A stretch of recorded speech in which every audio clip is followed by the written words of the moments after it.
Our saga ignites 249 years in the past, across a land that knew only peace and stability. In an instant, a monstrous portal tore through the heavens, signaling the dawn of a cataclysm as terrifying beings from another world rained down. These creatures, soon to be branded as demons, launched a merciless and immediate assault upon mankind. This marked the true inception of the demonic invasion against all of humanity. Confronted by this dire threat, the Orthodox Alliance forged the Orthodox Sky Demon Extermination Corps, a legion of warriors vowing to challenge the invaders. Yet, a mere 3 days later, they met the Demon Legion in a clash at Ain and were tragically annihilated. 1 year passed, and with half the Central Plains populace slain, warriors from both Orthodox and non-Orthodox factions united for one last stand, creating a final resistance in Sichuan. This last-ditch battle raged for over half a month of relentless combat.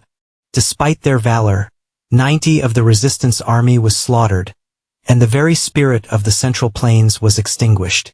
The handful of survivors were cruelly enslaved and dragged into the demon realm. The protagonist himself was among the captives, spirited away to that horrifying world after 5 years of torment, torture, and ghastly experiments. He was labeled a rare specimen for his innate inability to wield internal energy.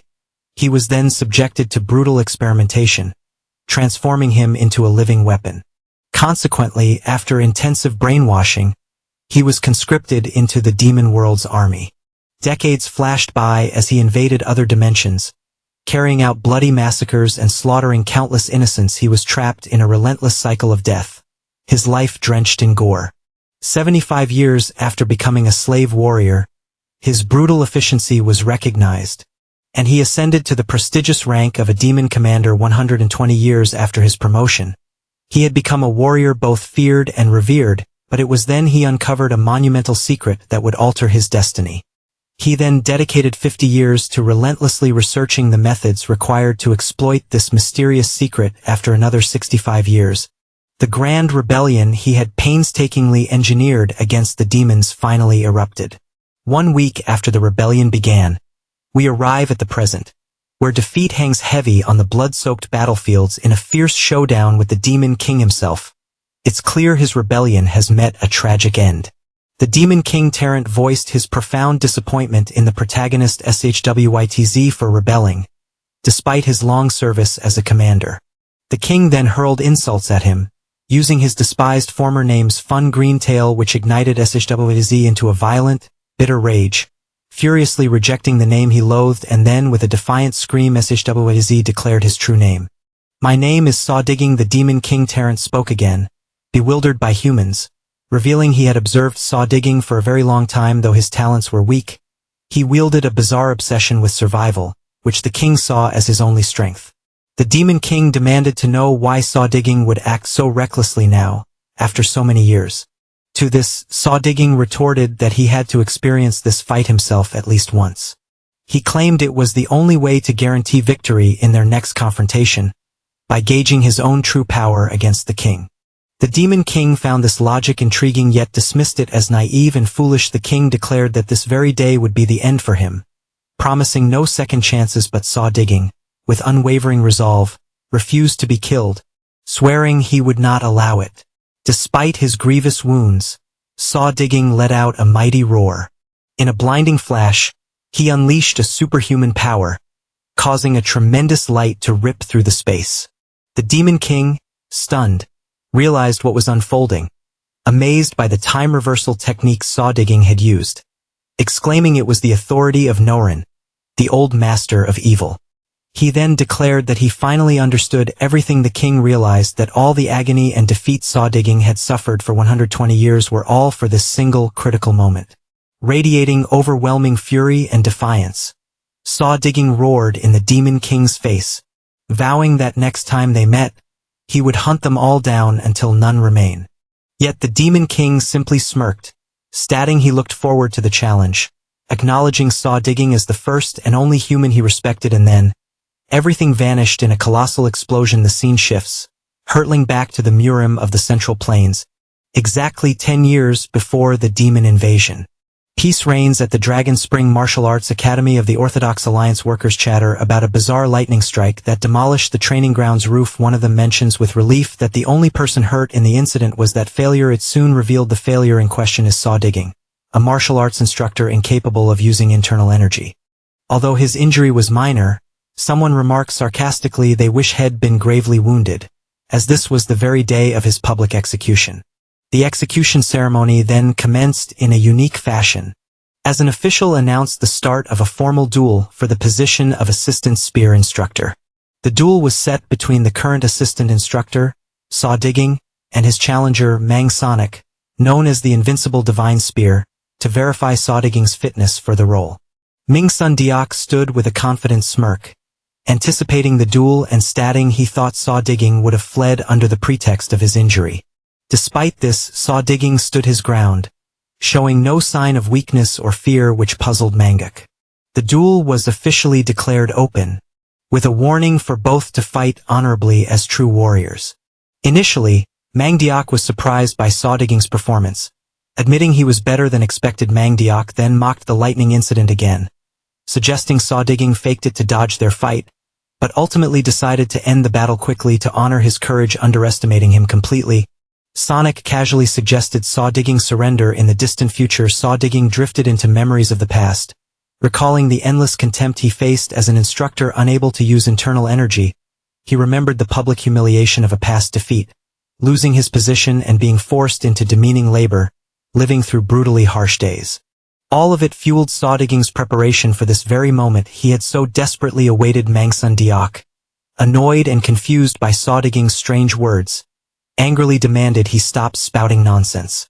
But Saw Digging just smiled defiantly, declaring he had waited an incredibly long time for this moment to face him. Mangak's rage intensified at Saw Digging's arrogance, saying he had planned to let him keep some dignity out of respect. Now furious, Mang Diok unleashed the Bull Demon's spear art with immense power, vowing to silence the arrogant Saw Digging forever. His eyes blazed with fury as he launched a massive attack, the first form, Wild Bull's Charge. Sundok was shocked when he felt zero impact from the attack, his confusion mounting. Saw Digging taunted that while his attack looked impressive, it needed to actually hit something to matter. Enraged, Sundok lunged at Saw Digging again but was dodged with startling ease. Mang Diok was floored, wondering how Saw Digging, who was supposed to be weak, could evade his attack so easily. Refusing to accept it, Mangak dismissed it as sheer luck. Sundiok launched an even more ferocious attack, leaping into the air screaming with fury. At the height of his rage, he declared his fourth form of the Bull Demon's Spear, unleashing a final, massive strike and screaming for Saw Digging's death as the fight escalated. Saw Digging remained perfectly calm and focused. As he braced to block his opponent Ming Sundok's attack, he moved his spear in swift, graceful motions, creating a solid defense. He then settled into a confident combat stance, ready for the impact. Mangak let out a booming, sarcastic laugh, proclaiming it was impossible for such humble spear techniques to stop his powerful assault at that moment. Saw Digging shocked everyone by invoking a bizarre and astonishing technique he called Fireball, conjuring a flaming orb in his hand and hurling it at his opponent. Sheer shock contorted Sundok's face. He couldn't process what Saw Digging had said or what he was seeing. The fireball erupted with tremendous force, sending Mang Sundok crashing to the ground. As the crowd gasped in unison, the spectators stared, trapped in a state of horror and disbelief at the scene. Sundok writhed on the ground, screaming in terror as he desperately tried to pat out the flames engulfing his body. The duel was instantly called. Saw Digging's superiority had been proven in a decisive, shocking fashion. He was officially declared the winner and the new assistant instructor. Saw Digging's mind flashed back to his capture by the demons. He remembered being dragged to their realm and his centuries-long struggle for survival through that grueling experience. He realized a critical truth: powerful techniques like advanced magic are ultimately indistinguishable from traditional martial arts. Right now, his opponent's body writhes on the ground, scorched and racked with agony. With a hint of sarcasm, Saw Digging signals the staff to haul his opponent from the arena, making a dry comment on the duel's quality. A wave of discussion washes over the attendees, with students and spectators alike questioning if the technique Saw Digging unleashed could even be called a martial art. The officials voiced their extreme displeasure and utter confusion, bewildered at how saw digging could perform such an illogical and nonsensical act. Despite the widespread astonishment and simmering anger, an official steps forward to congratulate Saw Digging on his victory. However, he immediately presses him, demanding to know how he used internal energy when it was widely known he couldn't. With a calm smile, Saw Digging coolly replies that it was merely a stroke of luck. Saw Digging then weaves a sarcastic tale, claiming he found a bizarre herb a few days prior while wandering, and after eating it, he suddenly gained access to immense internal energy. This flippant explanation sparks intense outrage among the officials, who see his words as dismissive and insulting. As their anger and resentment escalate, Saw Digging states coldly that they can believe him or not. He wonders if it truly even matters. He then asserts that he absolutely did not cheat. It was a competition for the assistant spear instructor position, and no rules barred him from using techniques other than the spear. Saw Digging feigns surprise at being subjected to an investigation after securing a fair and undeniable victory at that moment. One furious official starts to retort, but another intervenes, trying to diffuse the tension and telling his colleague to calm down. Ultimately, the officials formally and calmly concede Saw Digging's victory, recognizing the duel's outcome despite their shock. After the duel's conclusion and Saw Digging's win, an official is about to announce the next steps, but Saw Digging cuts him off, declaring that since all the officials are present, he has an important request. He dramatically thrusts his spear into the ground and formally petitions to take the promotion test, aiming to ascend from assistant to official instructor. Later, Saw Digging is seen striding through the academy grounds while students and other assistants whisper and point, buzzing with curiosity about the man who won the duel. Saw Digging shoots a confident look at the murmuring students, utterly unbothered. A wide view reveals the Dragon Spring Academy, a martial arts institution founded by the Orthodox Alliance to forge the future pillars of their strength. The academy clarifies that it admits students from prestigious families and sects, with training overseen by professional instructors divided into assistants and official masters. The assistant's primary role is to support the instructors in teaching the younger students. Saw Digging then enters a room, coming face to face with a waiting individual who immediately asks with great interest what happened and how he could suddenly wield internal energy. This man is revealed to be Jin Baek, the head of the academy's body recovery pavilion, a doctor, not an instructor, tasked with treating the sick. Saw Digging repeats his earlier claim that it was just a stroke of luck, which deeply infuriates Jinbek. He reminds Saw Digging that he had treated him for a very long time, pouring tremendous effort into fixing his energy blockage, and now he feels insulted by this simple explanation. Overcome with bitterness and sorrow, Jinbek sadly questions the point of all his hard work if the solution was so simple.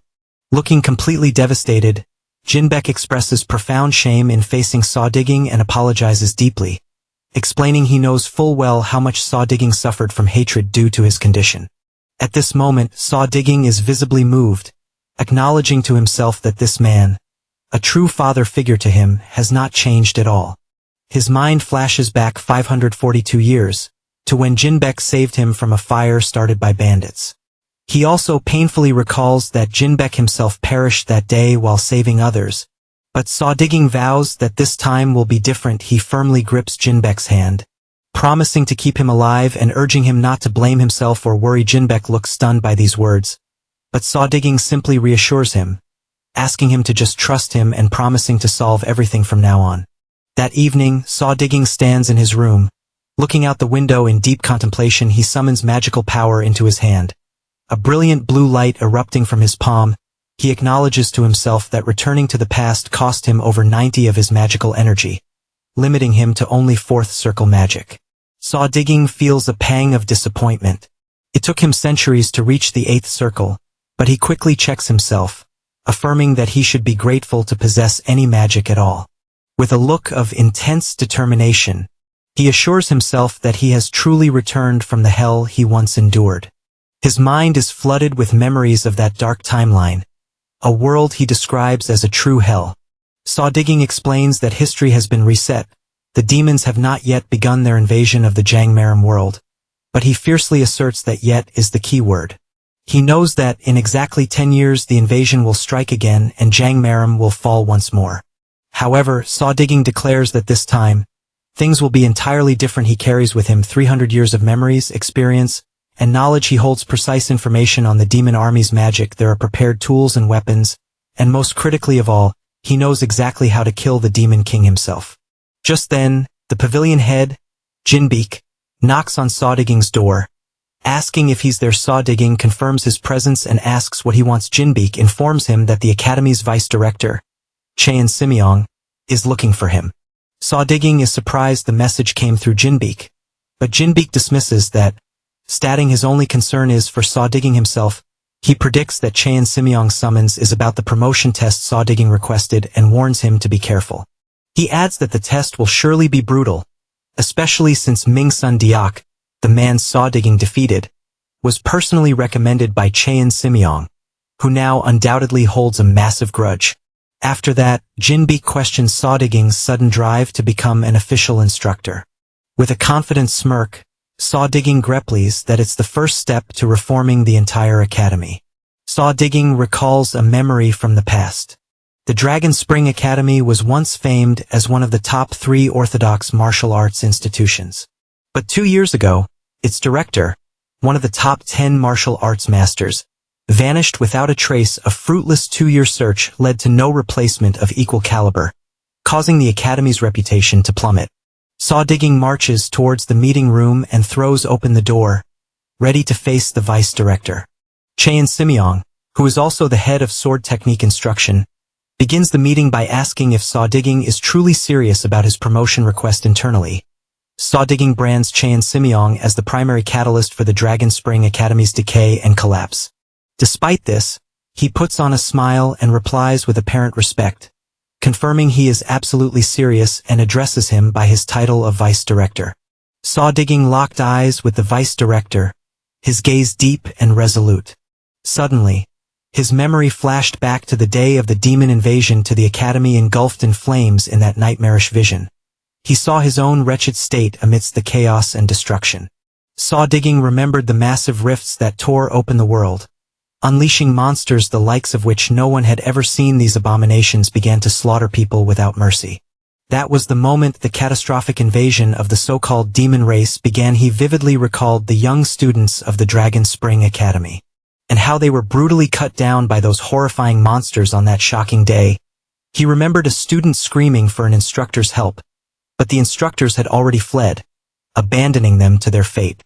With burning clarity, Paegong recalled how Vice Director Cheon Simyeong was the very first to run from the invasion. Had he not fled at the very start, the academy might have avoided its terrifying doom. The screams of the students' sacrifice that day echoed in his mind as he faced the 2 men in the room. Then Saw Digging grounded himself in the present, reminding himself that those events had not yet occurred since he had returned to the past. He swore to himself, however, that he would never forget Cheon Simyeong's disgusting, hypocritical face. He then cracked a sarcastic smile and asked with feigned politeness what they wanted from him. Cheon Simyeong calmly informed him of the test's details. The required trial for his promotion to official instructor would be to raid the demonic knight's stronghold. Saw Digging looked slightly surprised and asked for clarification, questioning if the vice director meant the pack of bandits hiding on the mountain behind the academy. Cheon confirmed it, stating the test was to kill them. It was then explained that the demonic knight's stronghold was the headquarters for a band of outlaws who had fortified the old sacred mountain near the academy, causing immense harm to the local populace. Saw Digging took the paper outlining the test details, signed by Vice Director Cheon Simyeong, read it carefully and simply said, "All right then." Saw Digging questioned what this test had to do with his role as a martial arts instructor. To this, Cheon Simyeong shot back with visible anger that this test was a fundamental requirement for any official instructor. The other senior instructor, Bong Ryo-haeung, affirmed that official instructors are the academy's core strength. The academy's top senior instructors were introduced, including Cheon Simyeong and Byung Ryo-hong, as well as Un-book and Saw Digging, all lauded for their immense skill and recognition as martial arts masters by the Orthodox Alliance. Byung Ryo-haeung proudly declared that they had all accomplished great deeds, like eliminating evil martial arts leaders and bandits. At that point, Saw Digging cut them off with a cold and indifferent tone, asking, "How much time do I have?" Vice Director Cheon Simyeong answered with absolute clarity that he had exactly 2 weeks, and if he was late by even a single day, his chance for promotion was gone forever.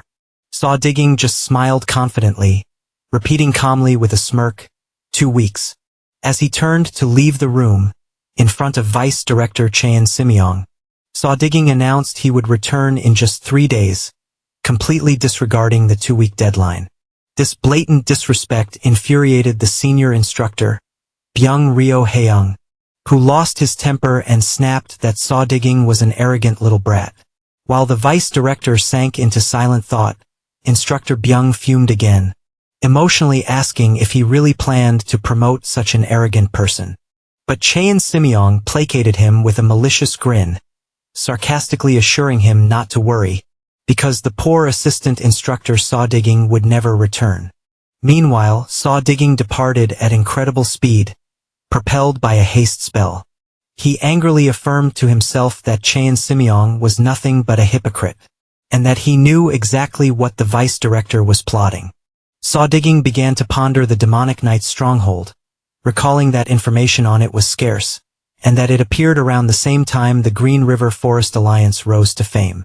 At that very moment, the other instructor was reeling in shock as the vice director revealed information about the stronghold's leader, asking in disbelief if he was serious. With a sarcastic tone, Vice Director Chaein Simyong confirmed that the leader of the demonic knight stronghold was A.K. Jeojong, an extremely dangerous and ferocious martial master, also known as the former leader of the evil sky-shattering sect. He explained that although everyone believed A.K. Jeojong had died at the hands of traitors years ago, he actually survived, hunted down every traitor and killed them brutally. His bloody revenge made him a wanted man by numerous sects, forcing him to hide in this area. The senior instructor expressed his utter amazement at this secret information and asked how the vice director had obtained it, but he just laughed it off as unimportant. Chaein Simyong continued, stating that even though Saw Digging showed surprising strength in the duel, it was only because had hidden his true abilities. But this mission, he added, was a real test, not some mere duel. Therefore, he was utterly confident that Saw Digging would not be coming back alive. Meanwhile, Saw Digging was rapidly closing in on his target. He knew that if A.K. Jeojong was as strong as he remembered, his current fourth circle magic wouldn't be nearly enough to win. But then Saw Digging realized the solution was simple. Reaching his destination with extreme speed, he began to descend using a levitation spell. As soon as Saw Digging reached the entrance of the location, he decided he would just have to increase his magical energy and elevate his magic to a higher circle. Saw Digging recalled that his original magical knowledge and experience were already on par with the 8th circle, and he cast a search spell to thoroughly investigate the area. He noted that from the outside, the place appeared to be just an ordinary cliff, but upon touching it, he discovered a hidden barrier made of pure magical energy, mana. Saw Digging grinned, confident he had found the right place. Certain no one would have ever imagined such hidden places existed in the Central Plains. Saw Digging pushed through the mana barrier and advanced inside, where he immediately spotted a rare special grade mana stone. He explained to himself that this stone was the key to the demon's power, their method of restoring energy when invading other dimensions. Saw Digging remembered the fatal flaw in the demon's interdimensional travel technique, the vast difference in travel speed between living beings and inanimate objects, a problem they had yet to solve. Their solution was to pre-plant necessary equipment, like these rare mana stones, in dimensions they planned to invade. Saw Digging noted the stone was currently worthless to the humans of the Central Plains as they couldn't use mana, at least not yet. But as soon as he touched the stone, Saw Digging unleashed an immense and potent energy. The very ground cracked and shook from the powerful energy explosion he released. Later that evening, a group of men rushed to investigate the source of the sound. They were followers of the demonic knight stronghold, led by their leader, Jeojong.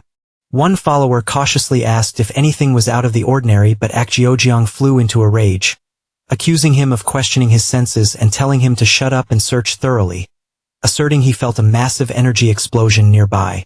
As they searched, a sudden clapping sound from above startled them. There, sitting casually on a high rock, was Saw Digging, mocking them. He commented that he was certain Jeojong was a top-level martial master. Enraged, Jeojong sharply demanded to know who he was. With a provocative smile, Saw Digging replied that he was an instructor from the Dragon Spring Academy. The bandits' followers stared in utter disbelief, their minds racing as they questioned why an instructor from the Dragon Spring Academy was suddenly standing in their stronghold.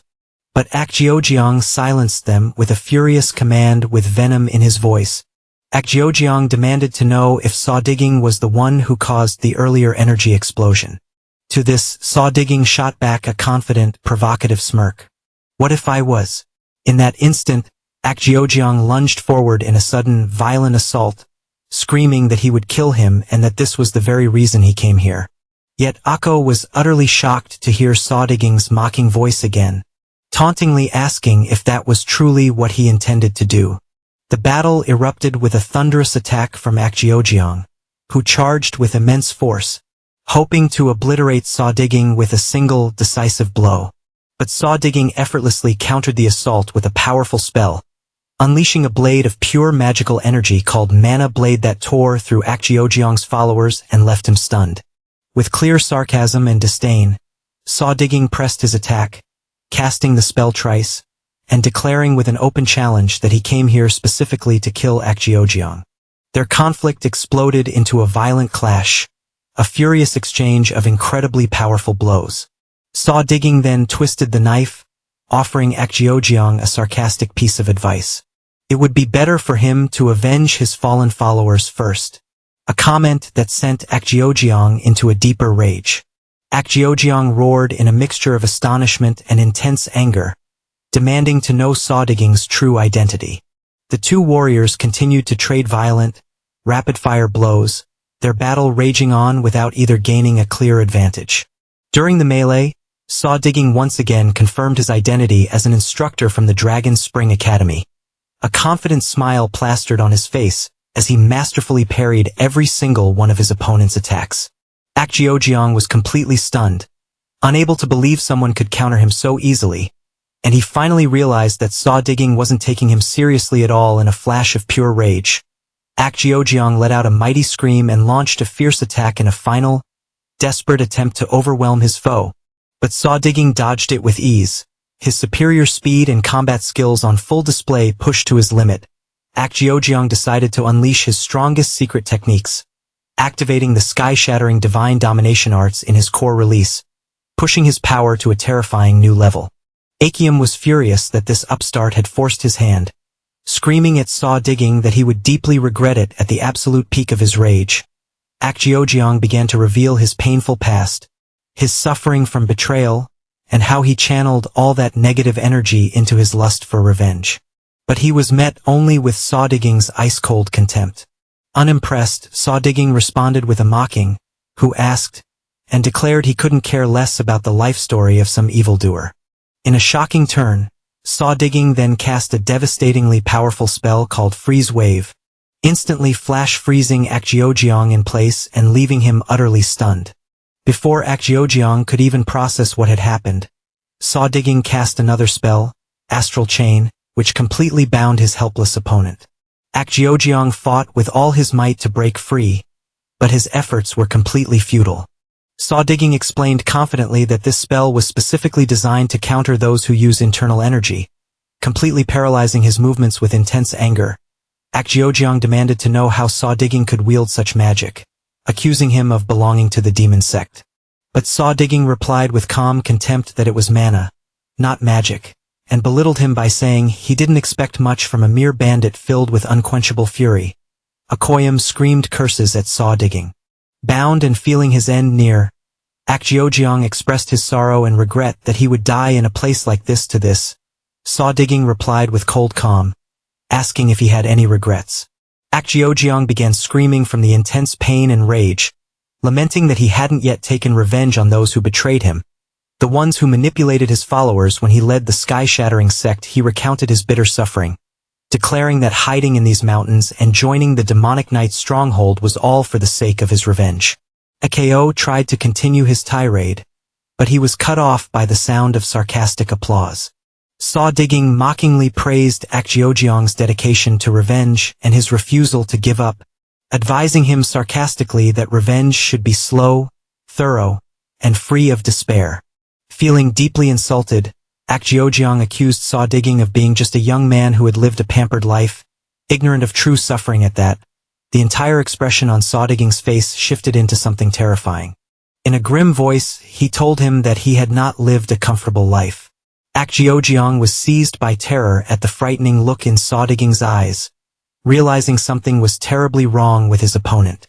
At that moment, Saw Digging decided to let Aki taste his own suffering for a little while, to experience the very same hell that he himself had endured for 200 agonizing years.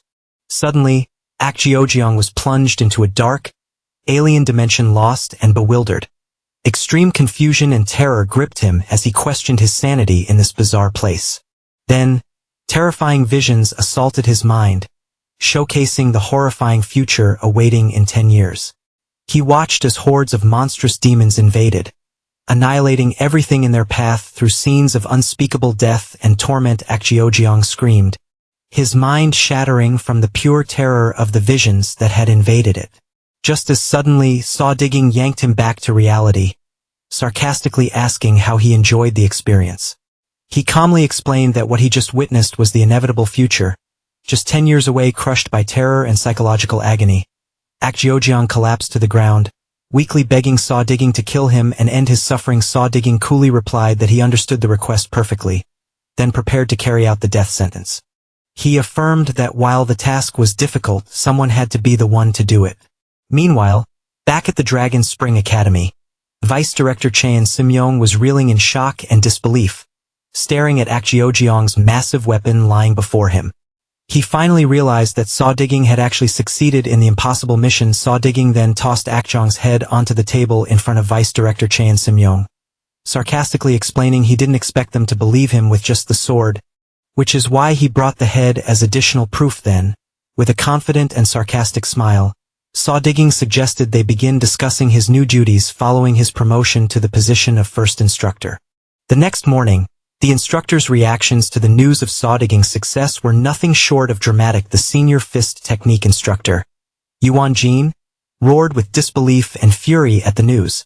Instructor Yuan Jin raged on, unable to comprehend how Saw Digging, the academy's former disgrace, had suddenly become a first instructor. On the other hand, the senior archery instructor Ian Byak questioned if Saw Digging had truly raided the stronghold all by himself. The senior sword technique instructor, Donghua Haeyoung, answered them, confirming he went to the old sacred mountain personally to verify the story. He explained that he discovered the bandits' corpses, and specifically Ak Jeojeong's body, in the exact location Saw Digging had described. With great hesitation and confusion, Donghua Haeyoung admitted he had no idea how it was possible. He added that, with the exception of Ak Jeojeong, all the followers had their necks severed by a single clean strike, raising everyone's suspicion and astonishment. A heated debate ignited among the instructors, who questioned Saw Digging's supposed skills, particularly since he was known as a spearmaster, not a swordsman. But Vice Director Chaein Simyong cut them off, firmly stopping the argument. The instructors fell silent, apologizing as Chaein Simyong sank into deep thought. Vice Director Chaein Simyong was consumed by his thoughts, concluding it was utterly illogical for Saw Digging to have killed Ak Jeojeong and his followers alone. He vividly recalled meeting Ak Jeojeong himself and sensing his immense power, making it seem impossible for him to be killed so easily by Saw Digging. Chaein Simyong wondered if Jinbeek, the academy's doctor, might have helped Saw Digging in his mission, but quickly dismissed the idea as Jinbeek lacked the necessary skills. Deciding he had to investigate further, he ordered instructor Yung Bohung to contact the Ghost Shadow Palace. The Ghost Shadow Palace, one of the largest assassination guilds in the Merm world, was known for taking any mission for the right price. Vice Director Chaein instructed Dong to request that the Ghost Shadow Palace dig up all information on Saw Digging, including his daily activities, shocking the other instructors. The senior instructor, Yuan Jin, then received a list from the vice director. When he asked what it was, the vice director reassured him, saying he had an idea. The vice director explained that this was a list of the students Saw Digging would be in charge of following his promotion. Instructor Yuan Jin was utterly shocked by the names on the list, his eyes widening in astonishment as he grasped the vice director's true intent. He praised the vice director's cleverness, and Chaein Simyong confirmed that he had indeed used his authority well. Instructor Yuan Jin laughed, predicting that saw digging might quit before the Ghost Shadow Palace could even report back, and the vice director laughingly agreed, citing his inexperience. Another instructor asked Dong if he had given the list to saw digging, and Dong confirmed he had. When asked about saw digging's reaction, Dong revealed that he merely offered a faint smile and said he understood everything. Meanwhile, as saw digging was leaving, he thought to himself with a smirk, branding the old instructors as fools for doing exactly what he had expected. Saw digging continued on his way, affirming that he had returned to the specific time and place for one critical reason. He intensely recalled the power bestowed upon him by Nazarene and his ability to travel back in time, and repeatedly asked himself, what must I do to prepare for the demon invasion? He knew with certainty that he could not face the dimension-conquering demon army alone. There are absolute limits to what one person can achieve. He concluded that his best and only option was to forge a powerful army to face them. Saw digging dismissed the idea of an army of weaklings like those who perished before. He needed a formidable force, proficient in both magic and martial arts. Saw digging looked upon the students now classified as troublemakers among the first-year disciples, deciding to focus on them first. He observed that some possessed immense latent talent, held back only by their difficult personalities and tempers. Among them were others with no obvious talent, or who were neglected simply because they didn't come from prestigious families. Saw digging was certain the senior instructors had handpicked these students, thinking he would be unable to manage them, but they had no idea of the truth, as he recalled two legendary heroes who rose to prominence during the demon invasion.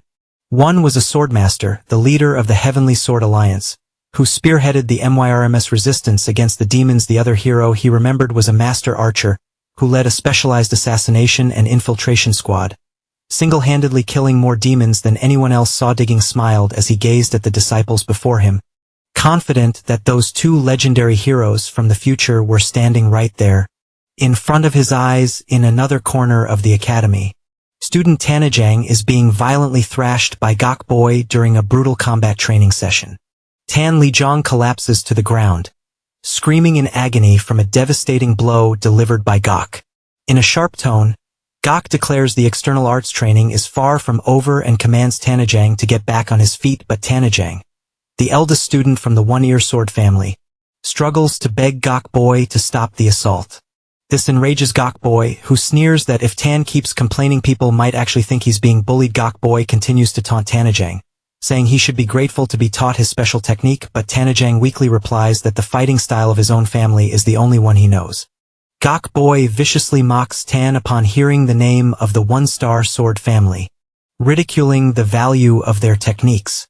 He keeps humiliating Tan, spitting that those weak martial arts will never let him defend himself and demanding to know if he really wants to keep learning them.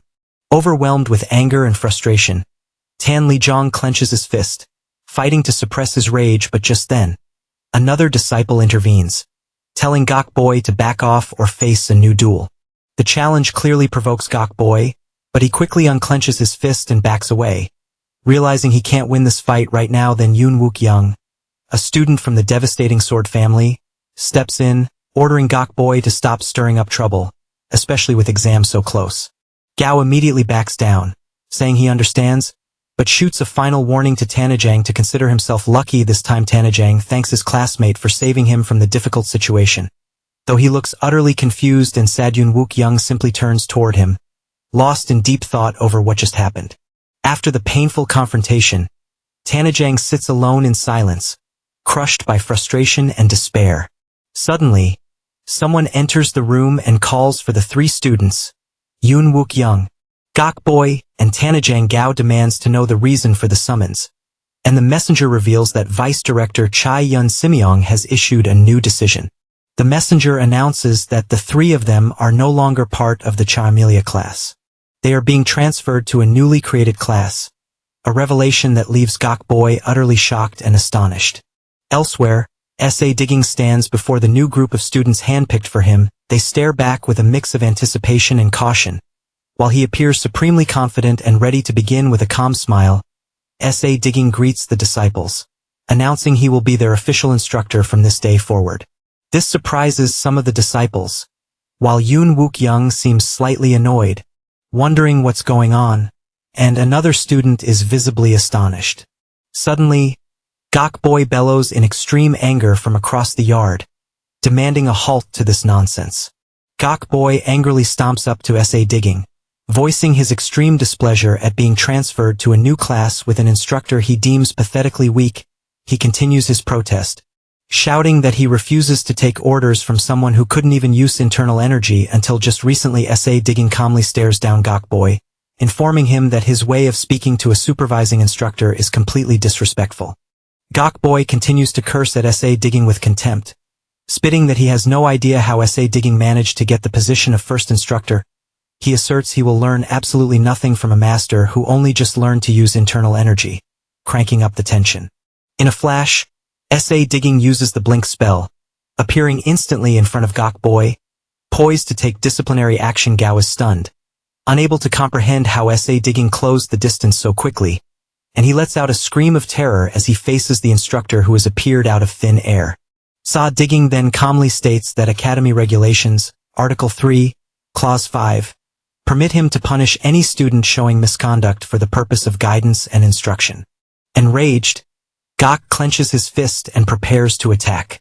He unleashes a powerful and violent assault using the mountain's shattering Dragon Tiger Fist technique. SA Digging sidesteps the attack with ease, expressing his displeasure with Gok's disrespectful language and violent behavior. He then calmly adds that using internal arts in class without permission is yet another violation of the rules. Gok lunges to attack again, but SA Digging swiftly cuts him off, stating that the worst thing he did was his succession of bad actions. SA Digging lands a swift, powerful punch on Gok Boy, who feels an immense shock and searing pain. Gao screams out as intense pain rips through him, and he begins to feel weak against the instructor he had dismissed. SA Digging continues, remarking on the weakness of Gao's combat skills, and nodding he wasn't at the level he expected. SA Digging then unleashes a rapid-fire series of blows that pummel Gok, showing his clear superiority before delivering a final, humiliating knockout blow that sends him crashing to the ground. Gok collapses in a heap, unable to resist, his face a mask of anger and annoyance. SA Digging coldly orders him to stand up, asserting that his guidance isn't over yet. Tan Li Jiang watches the entire scene in utter shock and amazement, unable to believe what he's seeing. He remembers the strength of his classmate Gok Boy, known as one of the most powerful new disciples in external arts, and is completely baffled by his swift defeat at SA Digging's hands with a curse. Gok Boy struggles to his feet and lunges at SA Digging again. But SA Digging counters the new attack with absolute ease, delivering another knockout blow that sends him back to the dirt. The other disciples can only watch in stunned silence, their faces filled with concern. SA Digging advances on the fallen Gok Boy, expressing his displeasure that the very first lesson has devolved into this state. Directing a stern gaze at the defeated disciple, SA Digging calmly expresses his regret, stating that an instructor's job is to dry their students' tears and teach them correctly. As he prepares to punish Gok Boy again, Gok Boy looks terrified, raising his hands in a desperate attempt to defend himself. SA Digging moves in swiftly, while the other disciples watch with astonishment and alarm. Just then, Yun Wook Yong intervenes, stating that SA Digging's actions toward the student are excessive and addresses SA Digging with apparent respect. SA Digging turns to Yun Wukong with a calm smile, remarking that he has finally made his move, as if he had been expecting this intervention all along. In that moment, SA Digging remembers that in the future, Yun Wukong will become the legendary leader of the Heavenly Sword Alliance, a testament to the student's immense future importance and power. SA Digging recalled Yun Wook Yong from the first-year Camellia class, the second son of the devastating Sword Clan, one of the most powerful and renowned clans in the Central Plains. From his earliest years, Yun Wook Yong was hailed within his clan as an exceptional martial arts genius. Even among the fresh faces at Dragon Spring Academy, his superior skills made him stand out from the crowd. Yun Wook Yong's talent wildly surpassed the very standards of Dragon Spring Academy. By the age of 20, he had ascended to the rank of a high-class martial master, earning a spot among the top 10 masters in the entire Orthodox Alliance. Yun Wook Yong was destined for a brilliant life, poised to become one of the most respected and prominent martial masters in the Central Plains. But all of those dreams and ambitions were annihilated with the arrival of the demons, kicking off the tragedy that would irrevocably shatter the course of his life from the very beginning of the demon invasion. Yoon Wook-young threw himself into more battles than anyone, proving his valor and might on every field. But Yoon's clan quickly became a primary target for the demon's relentless assaults, leading to its utter annihilation and the death of every member, except for Yoon Wook-young himself. Despite this catastrophe, Yoon Wook-young refused to succumb to despair or grief like so many others, continuing his resistance and defiance. Yoon Wook-young blazed a trail across the Central Plains, fighting countless demonic battles and uniting the survivors into a unified front of orthodox and non-orthodox sects even in the most desperate of circumstances. Yoon Wook-young commanded the remaining martial artists in a final, defiant last stand against the demon horde. Sa Digong still vividly remembered Yoon Wook-young's incredible courage in the battles he fought so valiantly. Yoon Wook-young always charged to the front lines of every fight, and when he unleashed his dazzling sword energy, he could cleave through the massive demonic beasts that blotted out the sky with a decisive blow. Without a doubt, Yoon Wook-young was the hero, the very last hope for the Central Plains. But in the present, after S.A. Daigang's return to the past, Yoon Wook-young was just an arrogant youth from a noble and ancient clan. S.A. Digong then spoke to Yoon Wook-young in a challenging tone. Nodding he had finally decided to step in and face the situation here. S.A. Digong turned to Yoon Wook-kong, calling him Little Yoon, and sarcastically pointed out his delay in taking action. The two immediately exchanged blows and Yoon Wook-kong showed immense skill, easily dodging S.A. Daigang's attack. S.A. Digong just smiled, sarcastically commenting that things were finally getting amusing. Yoon Wook-young retorted, expressing his shock at the sudden strength S.A. Digong had acquired, despite being unable to use internal energy until so recently. Sa Digong simply stated this was indeed unexpected, clearly enjoying Yoon Wook-kong's reaction. While Gok Boy seethed in pain and humiliation from his defeat, Yoon Wook-kong pointed out that all S.A. Digong was doing with his newfound power was showing off in front of the disciples. Yoon Wook-young then asked sharply if this new power S.A. Digong possessed was related to the fateful encounters he often spoke of.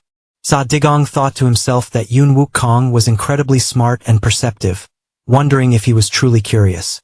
With a smile, S.A. Digong replied that if Yoon Wook-young diligently followed his training, he might just reveal the secret. But Yoon Wook-young coldly shot down the offer. He stated confidently that he didn't know what Trick Sang used to change the class roster so quickly, but he was filing a formal complaint with the academy. Yoon Wook-young added that he had no interest in learning from someone whose ego was inflated by a mere stroke of luck. With that, Yoon Wook-kong turned to leave, and the rest of the students immediately followed, leaving S.A. Digong standing completely alone. S.A. Digong simply watched them walk away, seeming to have expected this very outcome. The students exchanged tense, anxious glances, clearly unnerved by what had just transpired. In the end, S.A. Digong just smiled to himself, calm and sarcastic, as if perfectly satisfied with how things were unfolding. Sa Digong then approached the student Tan Li-jang, placed a hand on his shoulder, and asked with a taunting smile if he really thought there was nothing to be learned from him. Sa Digong then called out to the departing Yoon Wook-young, declaring that in just 10 days of his training, this very student, Tan Li-jang, would be able to defeat him. Raw shock and tension exploded across Tan Li-jang's face as he never imagined his name being thrown into such a challenge. Yoon Wook-young froze in his tracks, a sharp sound of disbelief escaping his lips. He spun back towards S.A. Digong, demanding to know what he just said. Unfazed by the raw disbelief, S.A. Digong smiled calmly and confidently affirmed he would repeat it as many times as necessary, emphasizing that in just 1 week of training, Tan Li-jang would easily defeat Yoon Wook-young. Then S.A. Digong added that this very student, who Yoon Wook-young saw as nothing more than a weak insect, would become strong enough to crush him. Tan Li-jang was beyond shocked, turning to the instructor and stammering in a panic about what was happening. Before Tan Li-jang could finish, S.A. Pegong forcefully clamped a hand over his mouth to silence him, only increasing the boy's anxiety. Yoon Wook-young's expression warped with intense anger, his entire demeanor radiating threat as he prepared to confront S.A. Digong. He sharply demanded if S.A. Digong was truly prepared to take full responsibility for his words and this official challenge. With absolute confidence and a sarcastic smile, Sa Digong confirmed he was more than ready. Sa Digong then proposed a bet to Yoon Wook-yong, an official fight in 10 days between Yoon Wook-yong and Tan Lee-jang, a proposal that sent Tan Lee-jang into a fresh wave of panic. He laid out the terms: if Tan Lee-jang wins, Yoon Wook-yong must follow his training without question. Sa Digong continued that if Yoon Wook-yong wins, he could do whatever he wanted, whether it was demanding he leave the academy, apologize, or kneel and beg. However, with utter disdain, Yoon Wook-yong stated he needed nothing from Sa Digong. In return, Yoon Wook-kong clarified that Sa Digong better be ready for their own confrontation in a week. As Yoon Wook-yong turned and left, Tan Lee-jang and Sa Digong watched him go, the tension thick enough to cut. Suddenly, Tan Lee-jang let out an unexpected scream of pure shock, surprising Sa Digong, who hadn't anticipated such a reaction. Tan Lee-jang threw his hands up in a clear panic while Sa Digong tried to calm him down, surprised by his meltdown, but he just kept screaming hysterically, prompting Sa Digong to tell him his voice was annoyingly loud. Tan Lee-jang grabbed instructor Sa Pagong's clothes, completely panicked, and demanded to know what he had done and why he had thrown him into a fight with Yoon Wook-yong. Sa Digong tried to calm him down, asking him to let go so he could explain, but Tan just kept screaming that he had done nothing to deserve this. When Tan Lee-jang refused to let go, Sa Digong forcefully shoved him away, sending him to the ground.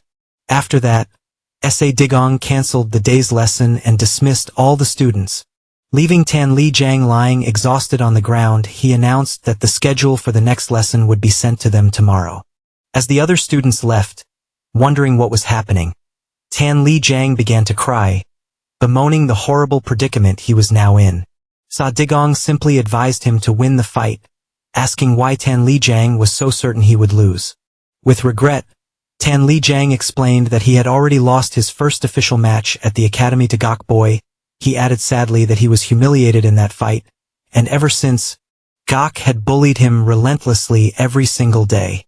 Tan Lee-jang continued to lament his daily suffering at the hands of his classmate Gok, but despite that, he wanted to reveal a surprising fact.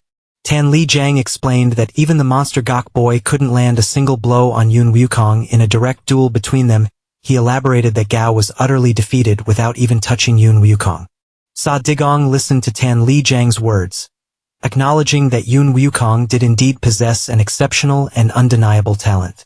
Tan Lee-jang added that Yoon Wook-kong's martial arts talent was unique, even without the full support of the Yoon clan. With a confident and calm smile, Sa Digong told Tan Lee-jang not to worry about the fight. Then, Sa Digong pointed directly at Tan Lee-jang, assuring him with absolute confidence that he was, in fact, stronger than Yoon Wook-kong. In extreme confusion, Tan Lee-jang asked what Sa Digong could possibly mean, completely baffled by his strange words. It was then that Sa Digong revealed a shocking truth, explaining that Tan Lee-jang in the future was none other than the legendary demon-slaying archer, famed for killing countless demons before time itself was turned back in a fit of pure panic. Tan Lee-jang let out a loud scream, flat out refusing to accept what he was hearing. With raw emotion, Tan Lee-jang asserted that even if he could stomach his instructor and class being suddenly changed, he couldn't understand why he was the one chosen to publicly face Yoon Wook-kong. He voiced his raw annoyance and confusion, demanding to know why he was specifically being forced into a public duel against Yoon Wook-kong. Sa Digong then asked if he hadn't yet grasped the purpose of it all, explaining that Tan Lee-jang's victory in the duel would serve as undeniable proof of his own abilities as an instructor. Tan Lee-jang just kept complaining, questioning what he personally stood to gain from being dragged into this mess. With a mysterious smile, Sa Digong answered Tan Lee-jang's question with a single word, revenge. Tan Lee-jang froze in shock, asking in utter confusion what the instructor could possibly mean. Sa Digong sarcastically asked if he wasn't the one constantly getting beaten down by Gok Boy, a question that left Tan Lee-jang stunned. Sa Digong pressed on, asking how Tan felt when he recently defeated Gok Boy. Deliberately provoking him, he leaned in close and asked quietly, "Did you feel excited or refreshed when you saw him defeated like that? Or did you feel angry because you couldn't get revenge yourself?" With a wicked grin, S.A. Digong told Tan Li Jiang that if he became strong enough to defeat Yun Wukong, he would certainly be strong enough to get his own revenge on Gok Boy. He asserted that in that case, even someone as weak as Tan Li Jiang could easily achieve vengeance with his own two hands. Sa Digong then leaned in closer, enticingly asking if this wasn't a wonderful gift. Tan Li Jiang seemed hesitant, wondering if it was even possible for him to become as strong as his instructor claimed with absolute confidence. S.A. Digong assured him that he certainly could. Finally, with clear determination, Tan Li Jiang shouted that he wanted to become stronger for himself, not just for revenge on Gok Boy. A wide, suspicious smile spread across S.A. Digong's face, as he declared he would make sure to see just how possible that could be. Tan Li Jiang began his training at once, squaring off against a training dummy. In the final scene, he trained relentlessly under the watchful eye of S.A. Digong, marking the clear start of his journey towards strength. Sa Digong sat watching Tan Li Jiang train, deciding it was time to assess his current skill level. Tan Li Jiang stood ready, visualizing his opponent as Yun Wukong, while S.A. Digong urged him to unleash all his strength and combat skills. Taking a deep breath, Tan Li Jiang calmed his nerves and began his training in earnest. He exploded toward his target with intense focus. Tan Li Jiang attacked the training dummy with swift and decisive strikes. He rained down a successive and violent flurry of blows upon the dummy. He kept up the assault with powerful, successive strikes. Showing his fierce determination to display his full potential, he unleashed his blows with incredible speed and power, his face a mask of serious determination. As the training wore on, Tan Li Jiang's focus began to slip, his eyes showing signs of immense fatigue. Sa Digong shouted encouragement, telling Tan Li Jiang not to stop and to exert every last ounce of his strength. Tan Li Jiang let out a mighty scream and intensified his blows, pouring all his internal energy into the assault.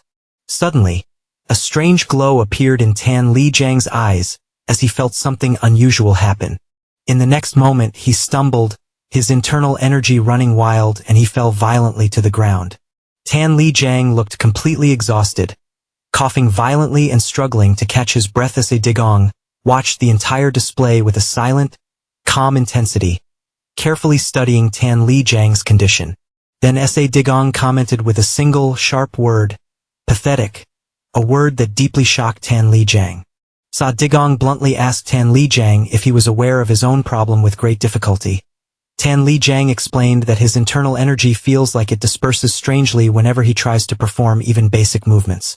Tan Li Jiang recalled that he initially thought he had learned his clan's techniques incorrectly, but after repeated training, he knew the basic movements weren't the issue. He also explained that he considered a defect in his internal energy or his meridian points, but repeated examinations by his clan found nothing wrong. Tan Li Jiang had ultimately concluded he just lacked talent or had some unknown illness, but S.A. Digong just smiled and told him that wasn't the reason. Sa Digong revealed the true cause.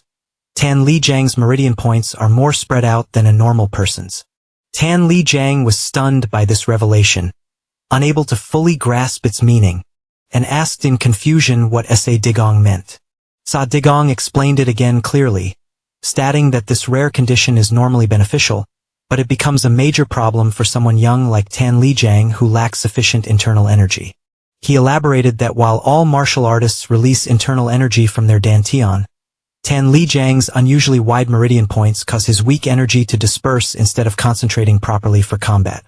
Tan Li Jiang was completely shocked, having never heard of such a thing. Sa Digong just smiled calmly and confirmed his diagnosis was perfectly logical, suggesting he could help him overcome the problem. S.A. Digong then flashed back to painful memories of a desolate battlefield, where he saw himself covered in blood and barely able to move amidst scattered corpses. Then he recalled seeing Tan Li Jiang in another life, cloaked and masked, a clear sign of a significant change. S.A. Digong remembered obtaining some crucial information by chance amidst that field of monstrous destruction. The scene snapped back to the present, with Tan Li Jiang kneeling before S.A. Digong, ready to receive his guidance. Tan Li Jiang sensed a strange atmosphere around his instructor and wondered if there was a hidden story behind it. S.A. Digong just smiled mysteriously and said he would end his explanation there. Keeping some secrets to himself, he then approached Tan Li Jiang with enthusiasm, declaring that now that they understood the problem, they had to start working on the solution immediately. Tan Li Jiang was surprised that a solution was even possible, amazed at S.A. Daigang's confidence. Sa Digong affirmed that the solution was incredibly simple. Tan Li Jiang just had to increase his internal energy to overcome the spread-out meridian points. However, S.A. Digong admitted that significantly increasing internal energy in a short time is difficult. He then revealed he could teach Tan Li Jiang one other way to overcome the problem for now. Sa Digong instructed Tan Li Jiang to focus on continuously gathering his internal energy before he even started his basic combat movements. Once he gathered enough power, S.A. Digong explained, he could finally display his true strength. Tan Li Jiang immediately put the advice into practice. He charged toward the training dummy, brimming with energy. In a single powerful and astonishing move, Tan Li Jiang delivered a massive blow that completely shattered the dummy. Showcasing his true latent power, a look of pure joy and excitement exploded across Tan Li Jiang's face. Sa Digong stood watching his success, smiling with satisfaction and pride. Tan Li Jiang rushed toward S.A. Digong in a state of pure joy, shouting enthusiastically that his internal energy hadn't dispersed this time. Sa Digong calmly reassured him that his performance was good and told him not to worry, because he had done excellently right before he collapsed from exhaustion. Tan Li Jiang felt a massive wave of euphoria, excitedly declaring he had never felt such strength and vitality in his entire life. But in the next instant, he suddenly lost his balance and began to fall, his body losing all control. Utterly confused, Tan Li Jiang fell to the ground, with no idea what had just happened to him. Gasping for breath, Tan Li Jiang coughed violently, weakly asking what was suddenly happening to him as he lay sprawled on the ground. Completely drained, S.A. Digong coldly inquired about his state. Tan Li Jiang admitted he felt completely powerless. With no strength left in his body, S.A. Digong casually explained that this was merely a minor side effect of using his meridian points correctly for the very first time. Sa Digong added that his body hadn't yet adapted to this new way of channeling energy, which caused the sudden exhaustion. He told him not to worry, as the side effects would vanish on their own after a few months. Pure shock washed over Tan Li Jiang as he remembered his duel with Yun Wukong was in just 1 week, not several months away as Sap Gang had just mentioned. The scene shifts to Tan Li Jiang training under S.A. Daigang's supervision at Dragon Spring Academy. With a fierce swing of his weapon, S.A. Digong charged at Tan Li Jiang, declaring he has 2 major problems that must be overcome. Tan Li Jiang stood at attention, listening intently to instructor S.A. Daigang's assessment. Sa Digong explained the first problem: when Tan unleashes all his gathered internal energy in a single devastating blow, his body immediately collapses. Sa Digong continued, stating the second problem is that Tan Li Jiang's energy core is still too small to store a large amount of energy for long, and attempting to do so would lead to a forbidden energy deviation. S.A. Digong then asked Tan Li Jiang if he had understood everything so far. Tan replied with firm confidence that he understood perfectly. As Tan Li Jiang stood there somewhat bewildered, S.A. Digong began moving his weapon to prepare for the next step, making Tan wonder what was coming. Sa Digong told Tan he must think carefully about how to survive Yun Wukong once the duel begins, and asked how much time he needed to gather his energy. Hesitantly, Tan Li Jiang replied that he needed about 7 minutes. In a firm tone, S.A. Digong demanded to know how Tan planned to hold out against Yun Wukong for that long. Confused and anxious, Tan Li Jiang asked S.A. Digong what he was supposed to do. Sa Digong declared the only solution was to evade his opponent's attacks with every fiber of his being until he could gather his full power.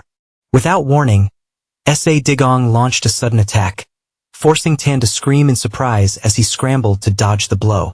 In a panic, Tan Li Jiang demanded to know what S.A. Digong was doing, feeling like he was under a real assault. Sa Digong roared at Tan to focus, start gathering his energy, and never take his eyes off his opponent's weapon. S.A. Digong then used an illusion technique, shattering Tan Li Jiang's concentration.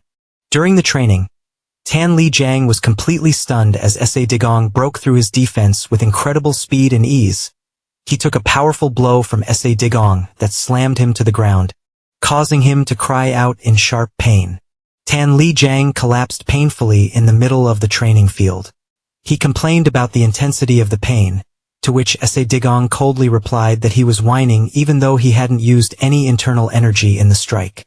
Sa Digong ordered him to get up and continue, which made Tan wonder if this was actually real training. He confidently assured him that it was, in fact, evasion training, prompting Tan Lijiang to grumble about the bizarre method. Approaching Tan Lijiang with a serious expression, he assured him he wasn't just doing this for humiliation or to annoy him. Sa Digong added that he had already explained the reason for his weakness and had shown him a practical method to overcome it. Then, with grave seriousness, Sa Digong affirmed that this was the only possible way Tan could even slightly harm Yun Wukong in their upcoming duel. He acknowledged the sheer difficulty and harshness of the training, but then asked Tan Lijiang if this hardship was greater than the humiliation and bullying he had already endured from Gok Boy and Yun Wukong.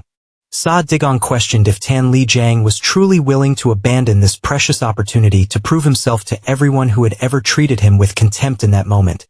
An image of Yun Wukong's face flashed in Tan Lijiang's mind, and he became determined. He gripped his weapon tightly and apologized to instructor Sa Digong for his earlier hesitation. Tan Lijiang stood firm and told Sa Digong that he was prepared to endure a full day of this torturous training if necessary and asked him to continue. Tan Lijiang was stunned when Sa Digong dismissed the idea of just one day, instead assuring him that he would train like this non-stop for the entire week. Tan Lijiang was overcome with panic and disbelief, trying to back away from his instructor's excessive enthusiasm, but Sa Digong charged at him, shouting that he was coming for him in an extremely harsh training session. Tan Lijiang raised his hands in terror, begging his instructor to wait, but his pleas were useless. He received another fierce blow and screamed from the intense pain on the training ground. After a full, grueling week, the day of the decisive duel between Tan Lijiang and Yun Wukong finally arrived. Massive crowds of students and teachers from Dragon Spring Academy swarmed the dueling arena to witness the anticipated match. The students buzzed with excitement and anticipation. Waiting for the duel to begin, Yun Wukong stood with absolute confidence in the center of the arena, his weapon in hand, waiting calmly for the start. On the other side, Tan Lijiang stood with clear bruises on his face, looking tense and exhausted from the brutal training he had endured all week. The students began to whisper, wondering how long Tan Lijiang could possibly last, especially given his apparent fatigue and injuries. One student sarcastically predicted that Tan Lijiang would be defeated with a single blow. Another wondered if he had trained at all, to which his classmate replied that he had seen him several times during his strange training. The student recalled witnessing Tan Lijiang's harsh training, where he was continuously beaten with a stick by his instructor for the entire week, leaving him looking utterly exhausted. Gok Boy watched with a sarcastic sneer, describing Tan Lijiang as a naive fool for believing Sa Digong's words and putting himself in this impossible situation. Gok Boy continued his derision, convinced that Tan Lijiang had absolutely no chance of winning against Yun Wukong. He directed his thoughts at Tan Lijiang, thinking that he had fallen for the lies of instructor Sa Digong and dug his own grave. Just then, Yun Wukong spoke up, addressing instructor Sa Digong formally. He explained that although Head said he wanted nothing from Sa Digong, he now wanted to set a new condition if he lost. Yun Wukong demanded that Sa Digong leave the academy himself, asserting he didn't want to waste his time like this again. Sa Digong immediately agreed with full confidence, swearing on his name to abide by the terms. He then reminded Yun Wukong of his own condition. If he lost, he must commit to attending all of his training sessions without objection. Sa Digong smiled slightly and warned Yun Wukong that the person he should be focusing on was not him, but Tan Lijiang. Tan Lijiang stood firm in the dueling arena, fully prepared for this fateful duel. Yun Wukong looked at Tan Lijiang with silent, intense focus. Also ready for battle, Sa Digong clapped his hands. Officially announcing the start of the duel between the two students, he began to explain the rules, confirming that victory would be decided if one of them lost consciousness, surrendered, or dropped their weapon. Sa Digong also added that delivering fatal or life-threatening blows was strictly forbidden and that he would be the final judge. The duel between Tan Lijiang and Yun Wukong began, the air thick with tension and anticipation. With clear enthusiasm, Sa Digong announced the official start of the duel and gestured for them to begin the fight with intense focus. Tan Lijiang steeled himself, his entire being determined to fight with everything he had. The duel exploded with force as Yoon Wook-young settled into a serious combat stance. Taking a deep breath, Tan Lee Jang began to gather his internal energy, his focus absolute in the face of the confrontation in a flash. Yoon Wook-young rushed forward, his attack sudden, powerful, and swift. A direct injury slashed across Tan Lee Jang's arm, and a look of pure shock and surprise contorted his face. Confusion and disbelief flooded Tan Lee Jang as the reality of the attack began to sink in. His weapon clattered to the ground after the violent strike, and he felt himself teetering on the verge of surrender. A voice screamed inside Tan Lee Jang's head, urging him to surrender and end the duel at once. But he was utterly shocked when he realized his arm was completely unharmed. What he had experienced was a mere illusion, a figment of his imagination. Yoon Wook-young stared down at Tan Lee Jang with pure contempt, branding him a fool for ever agreeing to this duel, despite his obvious weakness. He continued his sarcastic assault, pointing out how Tan Lee Jang began to tremble from a simple taste of the killing intent he had unleashed. Tan Lee Jang trembled as the truth crashed down on him. What he felt was just Yoon Wook-young's raw killing intent, and he could have been genuinely harmed if his opponent had wielded. A wave of despair washed over Tan Lee Jang, and he began to doubt he could ever face someone universally considered the Academy's best, especially after only one short week of training. At that critical moment, S.A. Digging called out to Tan Lee Jang, his voice clear and steady, aiming to restore his confidence and remind him of the duel's true purpose. S.A. Digging just smiled, his gaze fixed on Tan Lee Jang, radiating an unshakable confidence in his student's ability. Sa Digging then let loose a powerful, majestic aura, as if to send a direct message to Tan Lee Jang and reignite his self-belief. Tan Lee Jang let out a nervous laugh as he struggled to refocus on the fight. He began to remind himself of the real reason behind his refusal to give up. With absolute determination, Tan Lee Jang affirmed to himself that he truly wanted to become stronger than he was right now. He regained his confidence, remembering the day he had made his decision. After a grueling week of relentless training, Yoon Wook-young now considered Tan Lee Jang a fool for not taking the easy way out and withdrawing from the duel. Yoon Wook-young prepared to launch a devastating attack, intending to end the fight swiftly. He exploded toward Tan Lee Jang with immense force, unleashing a violent and stunning assault and declaring that Tan Lee Jang had brought this upon himself. Their weapons met in a decisive clash, sparks flying from the sheer intensity of their collision. The scene closed in on the faces of the two combatants, Tan Lee Jang and Yoon Wook-young, as they locked eyes in a stare of pure challenge and determination, a silent declaration that this duel would not be easy for either of them. Yoon Wook-young was shocked by Tan Lee Jang's incredibly fast reaction, wondering in disbelief how he had managed to react in time. Their weapons clashed again with tremendous force, and Tan Lee Jang realized just how dangerous the situation was, coming precariously close to a direct hit. He quickly regained his balance with extreme caution, realizing the energy he had gathered had almost completely dispersed from that single attack. Yoon Wook-young then began to execute the first technique of his supreme sword style, the sky-shattering Heavenly Dragon Sword. He launched a devastatingly powerful attack using the Raging Dragon's Wrathful Current technique, stunning Tan Lee Jang with its sheer intensity. Extreme fear and tension gripped Tan Lee Jang as he witnessed the raw power of the sword and the immense pressure from Yoon Wook-young's assault.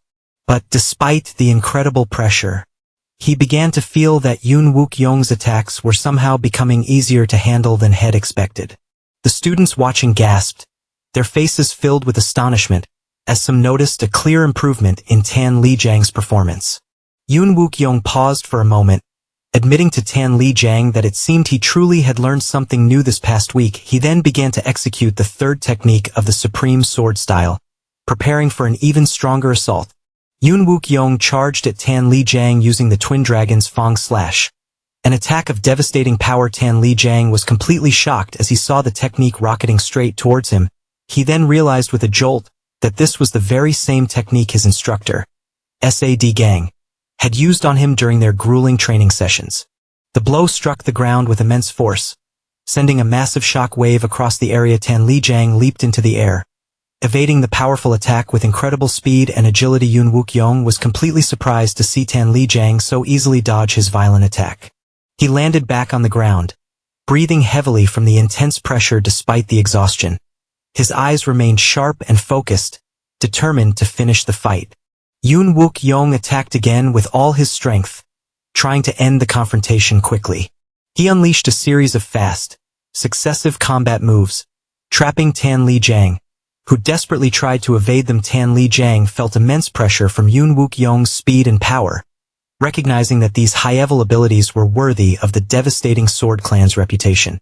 Nevertheless, he told himself that just because his opponent was powerful didn't mean he couldn't be dodged, his confidence growing. Yoon Wook-young continued to press his assault, wondering to himself why he hadn't yet defeated Tan Li-jang, despite their clear difference in strength. In that moment, Tan Li-jang realized with absolute clarity that the sword style Yoon Wook-young was using was the exact same style that instructor SA Digging had relentlessly trained him with for the entire week. Yoon Wook-young was surprised by a sudden shift in Tan Li-jang's movements, forcing him to reevaluate his opponent.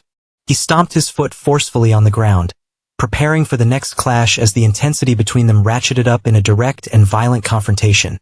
Their gazes locked, a sign that the duel had reached a critical, decisive point. The students watching gasped in surprise when they saw Yoon Wook-young suddenly retreat, and they began to wonder what was happening. One student suggested it might all be an act, but another shot that idea down, saying there was no reason for Yoon Wook-young to fake a retreat. Yoon Wook-young stood firm and silent, his eyes blazing with a clear determination to face his opponent. He gripped his weapon tightly as he prepared to resume the duel, his resolve unshakable. Then Yoon Wook-young shocked Tan Li-jang by apologizing for calling him a fool, a statement that left Tan utterly astonished. Yoon Wook-young openly admitted that Tan Li-jang had indeed learned a great deal, showing genuine respect for his development.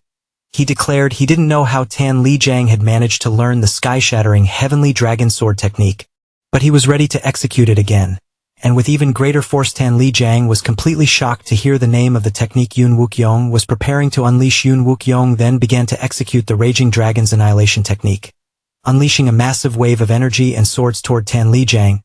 He then stated that if Tan Li-jang could also evade this technique, he would immediately admit his defeat. The students in the stands were stunned by the sheer power of the attack. Wondering in amazement about the terrifying nature of the technique, even Gok Boy looked on in astonishment at its ferocity. Realizing its extreme destructive power, Tan Li-jang began to move away from the center of the attack, desperately trying to find a way to avoid the massive wave of energy Yoon Wook-young had just unleashed. He watched with anxious anticipation as Yoon Wook-young himself began to move away strangely, wondering what his true objective was. The scene rockets back to the night before the duel, where Tan Li-jang is utterly exhausted from his intense training with SA Digging. His breath coming in ragged gasps. SA Digging reassures Tan Li-jang that he's been dodging the attacks well this entire time. And now, the confrontation is finally possible. Tan Li-jang asks SA Digging if he can truly evade all of Yoon Wook-young's attacks, but SA Digging answers with a clear and stern no. SA Digging explains that Yoon Wook-young is no fool. If Tan Li-jang just keeps dodging, his opponent will immediately adapt and counter him.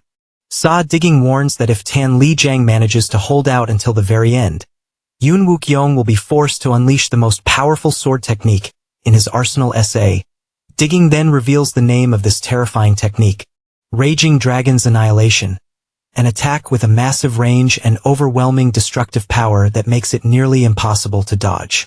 With brutal honesty, SA Digging tells Tan Li-jang to completely abandon any thought of evading this terrifying technique. He explains that it is utterly futile to jump or flee because the technique will rapidly expand to engulf the entire arena. When an anxious Tan Li-jang asks how he could possibly face such an attack, SA Digging replies with absolute confidence that nothing in this world is truly invincible. SA Digging explains to Tan Li-jang that this technique, for all its frightening power, is specifically designed to prey on opponents who retreat in fear. Finally, with a confident smile, he reveals there is only one way to counter this terrifying technique and claim victory. Tan Li-jang begins to move, his steps quick and steady, charging directly into Yoon Wook-young's massive attack with great courage and sheer determination. He advances toward the very center of the assault, remembering his instructor's words to keep moving forward. A look of raw determination and strength hardens Tan Li-jang's face, ready to meet Yoon Wook-ye's attack with unshakable confidence and resolve. Yoon Wook-young is floored by Tan Lee-jang's bold and completely unexpected reaction. His face a mask of utter astonishment in that same instant. Yoon Wook-young grips his weapon, preparing to counter Tan Lee-jang's brazen advance. Yoon Wook-young reacts instantly, realizing Tan Lee-jang has seen the opening in his attack, and he lunges toward Tan Lee-jang with ferocious intensity, but Yoon Wook-young, caught completely off guard, is not fully prepared, giving Tan Lee-jang a golden opportunity to strike. Tan Lee-jang recognizes that this decisive moment is his one real chance to launch a counterattack. Tan Lee-jang remembers his instructor's orders to channel all his suppressed anger into this one single attack against Yoon Wook-young. And so, Tan Lee-jang unleashes a powerful and violent assault fueled by his pent-up rage, aiming it straight at Yoon Wook-young. Pure shock and concern flash across Yoon Wook-young's face as he witnesses the ferocity of the incoming attack. Their weapons collide with tremendous force, erupting in a massive shower of sparks from the violent impact. Suddenly, Yoon Wook-young's weapon shatters from the sheer force of Tan Lee-jang's attack, stunning every single person in attendance. Instructor Sae Young approaches Tan Lee-jang and calmly asks him how he feels in this decisive moment, having successfully landed his attack. Tan Lee-jang is confused, wondering about his instructor's strange question. Sae Digging directs Tan Lee-jang's attention to the stands, where the students have erupted in clear and enthusiastic cheers for him. As the cheers for Tan Lee-jang grow louder, raw anger is clearly visible on Gok's face. Sae Digging smiles with confidence and asks Tan Lee-jang if he feels the excitement and happiness of his victory. A look of pure happiness and confidence illuminates Tan Lee-jang's face, as he confirms with immense pleasure that he is truly happy. With the duel concluded, the scene shifts back to the academy, dawning on a new bright day as a new semester begins. Sae Digging strides confidently toward the classroom. Carrying the very stick he used during training, he quietly opens the door, entering the classroom where the students are waiting for their first lesson. Tan Lee-jang and the other students sit in the classroom, waiting with anticipation for their instructor to enter. Yoon Wook-young shoots a sharp, sidelong glance toward instructor Sae Digging as he enters the room. The scene concludes with a confident smile from Sae Digging as he announces to his students that the time has come to begin their first class. The scene rips to a table being slammed with furious force, its owner roaring, "Damn it," completely enraged by the recent turn of events. The academy's vice director raged about the students' sudden shift in loyalty, from initially backing their plan to now fiercely supporting instructor Sae Digging instead. The academy's vice director Chae-yun became extremely tense and frustrated, wondering how everything had gone so wrong after head entrusted the deputy to handle getting rid of instructor Sae Digging. One of the officials vented his intense anger to vice director Chae-yun, reminding him that the entire point of the plan was to make Sae Digging leave the academy of his own free will. The vice director, visibly annoyed, explained that the students, especially Tan Lee-jang, the son of a weak family, and even Yoon Wook-young from the renowned Yun clan, were now stubbornly insisting on learning under Sae Digging's supervision, which only made things worse. Yoon Wook-young suggested that if they tried to force another class change, the students might just threaten to withdraw from the academy and report the incident to the powerful Yun clan, escalating the matter even further. An official angrily declared that entrusting a genius like Yoon Wook-young to an inexperienced instructor like Sae Digging was a monumental mistake that directly stained the academy's reputation. The vice director, now furious at being blamed, accused them of being hypocrites just trying to curry favor with the powerful Yun clan at his expense. He then asked dismissively if they were seriously claiming that Yoon Wook-young had actually lost to someone from the One-Ear Sword clan, but the other official clarified that Yoon Wook-young had technically withdrawn from the fight. The vice director's rage intensified as he flat-out refused to believe that the celebrated genius Yoon Wook-young from the mighty Yun clan had lost to someone so weak, deeming it completely unbelievable. The vice director began to worry about instructor Sae Digging. The more he learned, the more mysterious the man became, and it was now absolutely critical to monitor him constantly. Suddenly, he remembered something important and dangerous. He demanded to know if they'd heard back from the mercenary group called the Ghost Shadow Palace regarding their request to investigate Sae Digging, but was told they hadn't responded yet. The vice director felt deeply insulted by the mercenaries' arrogant attitude, considering it unbelievably rude for a mere mercenary group to dare treat him this way. Without warning, a man from the mercenary group materialized, threatening the vice director in a terrifying voice, demanding he watch what he says and does. Utterly terrified, the vice director stammered, asking who was standing behind him. The mercenary just replied sarcastically, calling his question silly, which only amplified the vice director's terror. He began to wonder frantically who this mysterious man was and how he had failed to sense his presence despite his own high-level martial skills. The vice director turned in terror, sputtering, "Didn't you yourself say," trying to make sense of the horrifying situation. But the mercenary coldly informed him that they were here now to complete the very mission he had requested. The mercenary leader then ordered the vice director to tell him everything he knew about Instructor S.A. Digging. It was now clear that this elite group was the infamous Ghost Shadow Palace from the Jangu world. A short time later, the mercenary leader held a picture of S.A. Digging, explaining that rumors had been swirling around him since he became an instructor. One mercenary mocked the academy's corruption, saying its methods were a reflection of its terrible reputation, but that it was none of their business. Another laughed, saying orthodox academies always pretend to be so honorable, but in reality they secretly hire investigators to spy on their own. A third agreed, saying they were no better for accepting the jobs for money. The group leader cut them off, sharply reminding them their primary mission was to serve the person they were looking for, no matter what.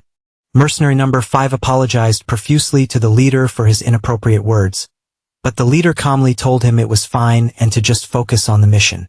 Another mercenary asked if they should also investigate Jinbeek, the man who raised S.A. Digging, but the leader ordered them to focus only on locating and monitoring their target for now. A mercenary then asked about the rumor of S.A. Digging having a fateful encounter, but the leader seriously dismissed it as ridiculous. One of them pointed out that the rumor said Sapagang was once unable to use internal energy, but suddenly became a martial arts expert overnight, raising questions about a fateful encounter. Another suddenly wondered if there were hidden supporters backing S.A. Digging. The mercenary suggested S.A. Digging might have been planted inside the academy by a hostile group, which would explain the suspicion around him and make him a much more dangerous target than they initially thought. The mercenary leader sternly warned his group to be extremely cautious and to completely avoid being sensed by S.A. Digging. But one of them found this warning amusing. He stated with confidence that no matter how strong S.A. Digging was, he couldn't possibly detect the stealth techniques of the Ghost Shadow Palace. With that, the leader firmly declared the mission had officially begun. The next morning, Instructor S.A. Digging met with Dr. Jinbeek, who mentioned had been hearing a lot of interesting news about him. The doctor smiled, expressing his astonishment at everything Head heard about S.A. Digging. He then voiced his concern that S.A. Digging might have become a target for some people, but S.A. Digging replied with great confidence that there was no need to worry, as jealousy and envy always trail behind heroes. The doctor smiled, saying the fateful encounter S.A. Digging must have had was truly exceptional to have changed him so drastically. S.A. Digging laughed, remembering how it all started, admitting he himself was shocked by the duel's outcome and that maybe he had exaggerated a little. The doctor warned him that if he had lost that duel, the result would have been catastrophic, especially with Vice Director Chai Yun Sim Young clearly out to get him. S.A. Digging fell silent for a moment, the bitter truth hitting him as he admitted to himself that he had, in fact, already been expelled in his previous life. He remembered his past life before he returned, when he couldn't use internal energy and suffered a humiliating defeat at the hands of Ming Sunduk.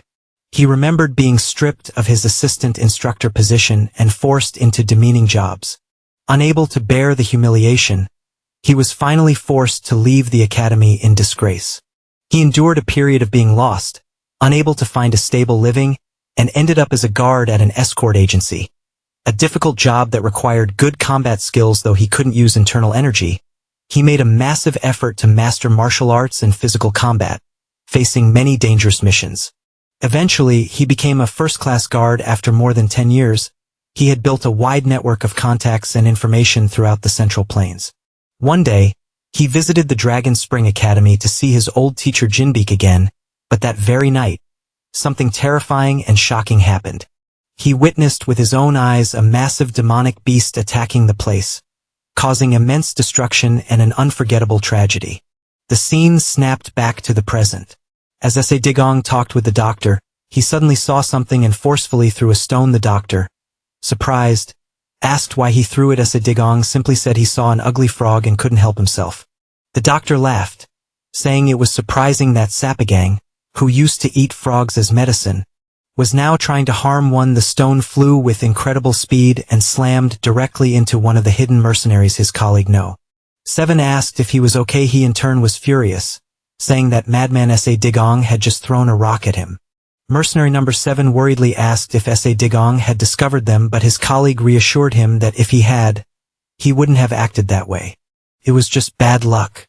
The bald mercenary number 5 glared angrily at No. 7, demanding to know if he was really questioning the Ghost Shadow Palace's stealth techniques over a minor incident. Number 7 quickly apologized, asserting he would never dare. The bald mercenary told him to trust in his skills more. The mercenary leader ordered the continuous monitoring of S.A. Digong as he returned to his residence. Back in his room, S.A. Digong sat calmly, thinking that he had finally secured instructor Dan Tan Li Jiang and Yun Wukyong. Satisfied that his first goal was achieved, he wondered if the time had truly come to bring that character into the picture. He began to remember this person he wanted to summon. Certain he knew exactly where they were. Just then there was a knock on his door, so S.A. Digong told the person outside to come in. Yun Wukyong entered and smiled, saying he had expected him and figured he would be restless by now. With a sharp and displeased expression, Yun Wukyong demanded to know why S.A. Digong had that annoying look on his face. With a calm and sarcastic smile, S.A. Digong wondered aloud what would possibly bring a Yun Wukyong seemed to hesitate for a moment, approaching S.A. Digong without a word. Then he finally spoke, bringing up the duel that had just transpired. Yun Wukyong remembered how Tan Li Jiang handled the fight in a clumsy yet precise manner, using every basic sword movement from the sky-shattering Heavenly Dragon Sword technique. He admitted that at first he thought it was just the result of a single week of intense training.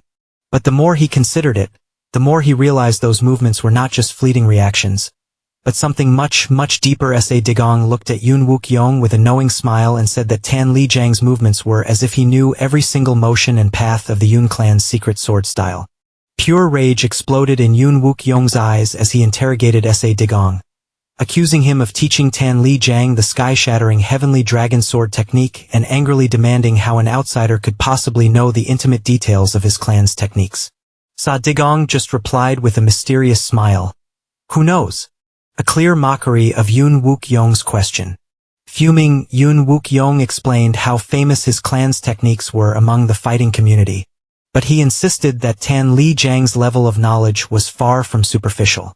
Yun Wukyong continued with grave seriousness, asking S.A. Digong if he really thought he couldn't tell the difference between shallow and profound knowledge, confirming he would have been severely disappointed if he hadn't noticed. S.A. Digong cut him off, firmly telling him to stop dodging the truth. He demanded more honesty if he truly wanted to be his disciple, pointing out that the real reason for his visit was something else entirely. S.A. Digong revealed that Yun Wukyong had come to verify if S.A. Digong also knew the inherent flaws in the sky-shattering Heavenly Dragon Sword style, the very same flaws Yun Wukyong had discovered on his own. S.A. Digong began to explain the history of the technique, clarifying that it had been perfected over hundreds of years and passed down through the Yun clan's generations as their unique sword style. But he explained that despite its fame, Yun Wukyong, with his sharp intellect, had discovered that the technique was not invincible and had weaknesses. But as the heir to the prestigious Yun clan, Yun Wukyong couldn't easily admit this and accused S.A. Digong of belittling his clan's techniques. S.A. Digong just smiled and told him, "Think as you wish, but allow me to say just one thing." In a serious tone, S.A. Digong added that the near future would render all the things fighters hold sacred, tradition, honor, nobility, and reputation, utterly meaningless. He continued, his gaze locked intensely on Yun Wukyong, advising him to focus on only one thing, becoming stronger. He urged him to cast aside anything that might obstruct his path to that goal without any hesitation. With that cryptic end to their conversation, S.A. Digong stood to leave, promising they would discuss this in more detail later. In a serious tone, Yun Wukyong agreed, stating he would follow his instincts for now before adding with a noticeable hesitation, "Let's just say that's the case." S.A. Digong then suddenly picked up a wooden pillow. Yun Wukyong, surprised, asked why he was holding it, to which S.A. Digong just smiled and said it was nothing to worry about, just an annoying frog outside. On the roof of a nearby building, The mercenary group was watching the academy at night with sharp precision. They were focused on one specific person, Dr. Jinbeek, the head of the recovery pavilion. The mercenary leader explained that Jinbeek was just an ordinary doctor in the Gamsu region, but he had moved to the academy 5 years ago to head the recovery pavilion and treat injured students. Another mercenary added that while Jinbeek was a skilled doctor, he had no distinguished martial background and they had only investigated him due to his closeness to S.A. Digong, but he seemed completely ordinary. The group leader, however, noted that Jinbeek's history seemed suspiciously clean, which raised a slight suspicion in his mind. Suddenly, the mercenary noticed his colleague, number 7, and asked in surprise why he looked so strange. No. 7 seemed hesitant and embarrassed, struggling to explain what had happened to him. He remembered the moments where he was pelted by powerful blows from things S.A. Digong had thrown, which had left large cuts and bruises on his face. The mercenary leader demanded to know if they were sure they hadn't been discovered, but the bald mercenary insisted that the academy was completely unaware of their presence. Number 7, however, strongly disagreed, asserting he believed they had already been found out. The leader snapped back, telling him not to doubt their clan's stealth techniques, considering S.A. Digong might just have a bad habit of randomly throwing things. He then told number 7 to endure it a little longer, reminding him he had been through worse. On the verge of tears, number 7 weakly agreed. He then gave a warning, saying if something similar happened again, he would not hesitate to confront S.A. Digong himself. His colleague reassured him that they had moved further from the residences, so it was unlikely to happen again, but number 7 remained anxious, sarcastically wondering what would happen if S.A. Digong suddenly decided to practice archery on them. His colleague quickly told him to shut up. Suddenly, the mercenaries noticed someone approaching and quickly ducked for cover. It was S.A. Digong, walking calmly and saying to himself that he felt a strong urge to relieve himself. He stood near the bushes, loudly declaring he had probably drunk too much tea, a statement that shocked the hidden mercenaries.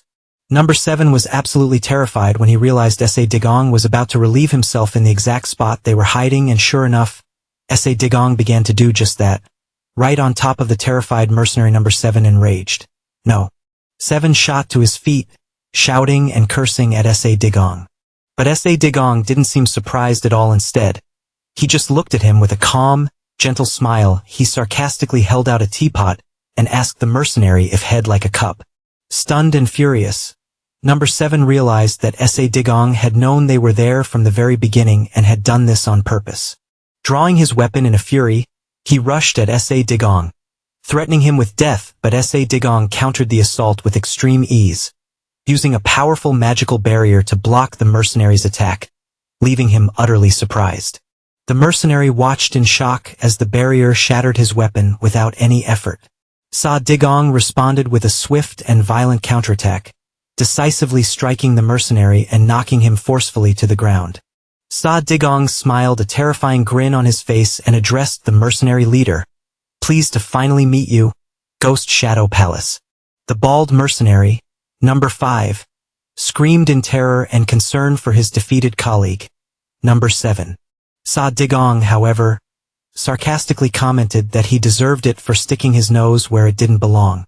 With a mocking smile, S.A. Digong turned to the rest of the mercenaries and addressed them as, "My dear friends from the Ghost Shadow Palace."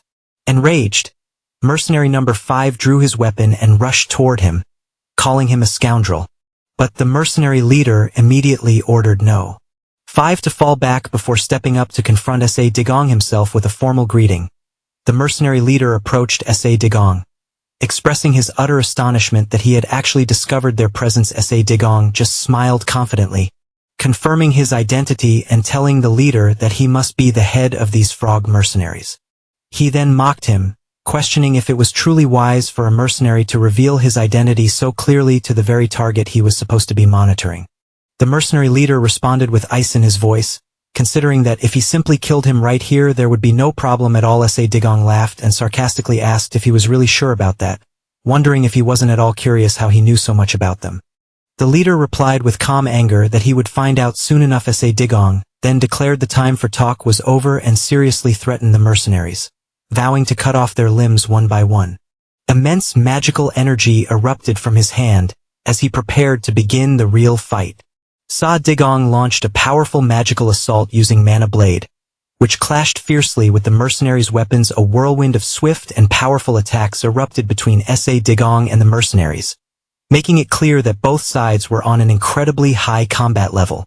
Sa Digong masterfully blocked the mercenaries' attack with his magical sword, demonstrating his exceptionally high combat skills. With a smile he taunted, "Not so fast," a clear indication of his complete control over the situation. The violent fight raged on, the intensive exchange of blows continuing with both sides showing exceptional strength. Sa Digong noted that while the mercenary leader's power wasn't as destructive as AK Jiuzhong's, it was extremely fast, precise, and deadly. He realized the density of the magical energy in the leader's attacks was immense, and he couldn't keep blocking them with just barriers. Nevertheless, he felt a thrill of excitement. Affirming that this was the type of fight he truly craved. The battle paused for a moment, both parties sizing each other up cautiously. The leader sensed something strange about Sa Digong's power and style. He pointed out that the power Sa Digong was using was completely different from the martial arts of the orthodox sects. He seriously stated that this power couldn't have just appeared by chance and wondered if it was, in fact, demonic arts. Sa Digong just mocked the accusation, asserting that the demonic sect had fallen years ago and that his claim was utter nonsense. He continued, unequivocally stating his power had nothing to do with demonic arts. But he did admit it wasn't traditional martial arts either. The mercenary leader then realized Sa Digong was a formidable opponent who couldn't be easily controlled and began preparing for a serious attack. He declared that although they had no personal grudge, he would kill him. The mercenary leader began to execute the techniques of the Ghost Shadow Palace at 100 full power, proclaiming that killing Sa Digong was for the sake of the palace's mission. He launched an incredibly fast and powerful attack, its impact shaking the very ground. Sa Digong watched with calm surprise as trees were obliterated by the violent blows. A testament to the attack's danger, the mercenary began to execute a special and exclusive movement technique called Soul-Shattering Step, flooding the area with immense speed and destructive energy. After completely concealing his presence, the leader's features appeared as he rushed forward at an incredible velocity, creating a state of confusion for his opponent. In that critical moment of disorientation, the mercenary leader launched a deadly and swift attack, too fast to be seen or noticed. The attack suddenly struck Sa Digong, severing his arm, but it was just an illusion created by Sa Digong. The mercenary leader was completely blindsided by the illusion and found himself facing a sudden counterattack. He took a direct and powerful blow from Sa Digong that sent him crashing to the ground. The bald mercenary number 5 was shocked to see his leader defeated, shouting in alarm, "Sir." As he fell in a humiliating heap, the mercenary leader struggled to his feet, racked with pain and visible injuries, and angrily demanded to know how Sa Digong had discovered their location so easily. At that moment, Sa Digong used a spell called Search, which allowed him to see the mercenaries with perfect clarity, confirming he could see them with ease. With great confidence and sarcasm, Sa Digong advanced toward the fallen mercenaries and suggested they have a deeper, more serious conversation. The surprised mercenary leader wondered who Sa Digong really was, then concluded he might be connected to the leader of the Origin sect. Sa Digong then began to speak of the Origin sect, a secret and mysterious group that never appears openly in the events of the Jianghu, their true objectives completely hidden. Sa Digong mentioned an incident from decades ago, a genocide targeting direct blood relatives that led to the death of the leader, an event unnoticed by most of the Jianghu. He explained that the only ones who knew the truth were those born and raised within the Origin sect who remained loyal to the very end. Sa Digong revealed that the massacre survivors reappeared under the name Ghost Shadow Palace, gathering information from all over the Jianghu. He pointed out that they have now become a high-level mercenary organization that handles all the dangerous and dirty tasks. He then explained that the true goal of the Ghost Shadow Palace is to revive the fallen Origin sect, and that this is the mission they always speak of. The mercenary leader was completely stunned, shouting that it was impossible for Sa Digong to know this information. He continued, saying the sect's true history is a top-level secret that has never been revealed for decades, and wondered how Sa Digong could possibly know. Sa Digong stated clearly and directly that if the mercenaries performed just 2 tasks for him, he would give them the information they had been searching for so long. The leader was enraged by Sa Digong's audacity, slamming his hand on the ground and shouting, "How dare you say such nonsense? He angrily explained to S.A. Digong how they had spent 20 full years roaming the Central Plains, searching for a faint hope, all for their secret mission. The mercenary leader screamed in S.A. Digang's face, demanding if he truly understood what they had been searching for all this time. He then revealed that their true goal was the blood of the origin sect. S.A. Digong calmly and confidently replied that it was specifically a unique bloodline that allows its owner to fully inherit the special martial arts of the origin sect, and that this person has a strange birthmark on their left wrist. The mercenary leader was beyond surprised that S.A. Digong knew this secret information, the very core of their sect's revival and the reason for their endless wandering. He asserted that even within the Ghost Shadow Palace, only a select few knew the secret and wondered how S.A. Digong could know such dangerous information. Sa Digong decided to end the conversation, telling the mercenary leader clearly, "That's enough, I won't tell you more than that. Now choose." S.A. Digong continued with a sarcastic smile, telling the leader he must either accept his request to get the information or spend the rest of his life chasing and monitoring others, then indirectly threatened to continue the fight if he wished. The leader fell into a confused silence, contemplating the difficult choices S.A. Digong had presented. Finally, after clear hesitation, the mercenary leader agreed to the mission, but he clearly threatened S.A. Digong that if he found out he was being deceived, he would make him pay a very heavy price. With a satisfied smile, S.A. Digong told him that he would now give him his first mission. The scene rips to another location where a group of people lie covered in their own blood, groaning in agony from grievous wounds. There, a powerful woman interrogates and brutally tortures one of the men, who begs her to stop. She grips the man's face with incredible force, using a strange and frightening energy to torture him, intensifying his pain. The woman continues her cruel and cold-hearted torture, using terrifying techniques to completely paralyze him. The man is then identified. He is the vice captain of the Black Scorpion Gang, also known as the Destructive Fist Demon. The woman declares with seething anger that this man and his gang attacked this very place a month ago, slaughtering the men and raping all the women. She continues, revealing that the surviving women tasked her with ensuring his death. A revelation that terrifies him. The man tries to summon his internal energy to defend himself, but discovers he is completely powerless. He is utterly shocked, wondering in terror what is happening as he feels his life force slowly draining away for no apparent reason, escalating his terror. With a mix of anger and desperation, the man threatens the woman, asking if she isn't afraid of the consequences, but she completely ignores him and tells him with pure rage, "I told you before that I am the vice captain of the Black Scorpion Gang, you fool." Then she raises her weapon to finish him with a swift and decisive blow. The woman ends the man's life and his suffering. She stands calm and confident after the fight, sighing slightly from fatigue. Suddenly, a white bird soars towards her at great speed, a clear sign of a new mission. She receives the message from the bird and wonders with interest about her next assignment. She reads the message and discovers her next target is S.A. Digong, an instructor at the Dragon Spring Academy. The scene shifts to the Dragon Spring Academy, where Tanny Jang is training with intense focus, shouting loudly with each move. Sa Digong approaches and orders him to stop being so tense and to relax a little, giving him clear instructions on how to adjust his body and arm position. Sa Digong then seems annoyed by the disrespectful way another disciple is addressing him and jokingly threatens to hit him. But the disciple asks him to wait and hear him out. The disciple points an accusatory finger at Yun Wukong, angrily questioning why S.A. Digong isn't giving him any instructions while Yun Wukong appears to be doing nothing. Yun Wukong stands on the training ground, his weapon held with firmness and focus, but he appears completely inactive. Sa Digong calmly and coldly replies that Yun Wukong is working well on his own, a statement that surprises the disciple who thought he was just slacking off his punishment. S.A. Digong whacks the disciple with his stick, who yelps in pain and complains about the force of the blow. Sa Digong sharply retorts that he should stop whining and focus more on his training.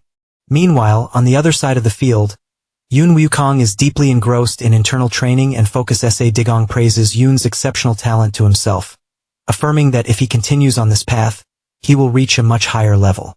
Suddenly, Tan Lijong approaches S.A. Digong with a shy, "Master." S.A. Digong asks if he's completed his internal energy circulation yet. Tan Lijong nervously replies that he hasn't and he's still very worried with great concern. Tan Lijong asks if following S.A. Daigang's instructions is truly enough to overcome his problem. S.A. Dagang answers clearly that accumulating internal energy is the only way, then jokes that there's no other option unless he's secretly hiding a rare elixir. He then tells Tan Lijong to continue training in internal energy circulation all day, with breaks only for eating and sleeping. Tan Lijong weakly agrees. S.A. Dagang realizes that Tan Lijong is stressed and pressured by the approaching duel, and knows his previous victory over Yun Wukong was due to tricks, not true strength. He notes to himself that Tan Lijong's problem can't be solved immediately, and that he has a more important matter to deal with now. Sa Digong wonders to himself how many days have passed since he gave the mercenaries their mission. His thoughts are interrupted by a voice calling out, "Instructor S.A. Digong," which makes him turn quickly. S.A. Digong shows a slight annoyance when he sees who it is. The caller is Instructor Dong Bo, who greets him calmly, commenting on his unwelcoming expression. Sa Digong sharply replies that he's busy training his students and doesn't want to be disturbed. But Dong Bo Haeung gets angry, accusing him of lying and saying he's been loitering for a long time doing nothing. Dong Bo Haeung recalls the day he witnessed S.A. Daigang's true power, and, with anger and frustration, orders him to the main hall immediately. Sa Digong heads to the main hall where Vice Director Cheon Simyong is waiting. Cheon Simyong greets S.A. Digong and asks how things are going. Sa Digong puts on a broad smile and pretends to be happy, saying things are wonderful and that training such talented students makes him feel the value of being a first instructor every single day. He adds that all the credit goes to the Vice Director for creating such an excellent class, which greatly pleases the man. The Vice Director says he knew things were going well, but then clarifies that Dragon Spring Academy is a martial arts academy affiliated with the Orthodox Alliance. He continues, saying the Alliance seems concerned about him becoming a first instructor despite his lack of experience.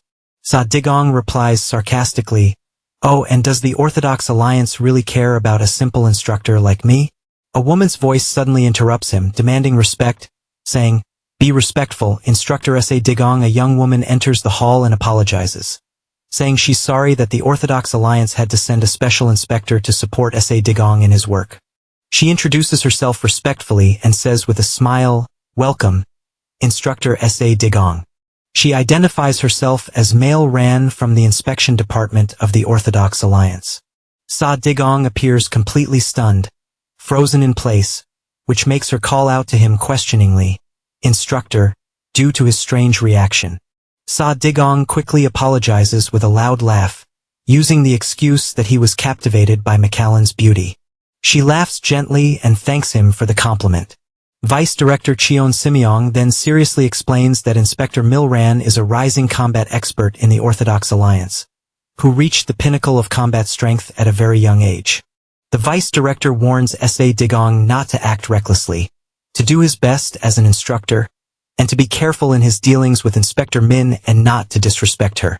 Sa Digong cheerfully assures him he will certainly do so, but his expression then shifts to one of great seriousness later. S.A. Digong meets with the mercenary leader in a secluded spot, and the leader states he will now tell him the details of his first mission.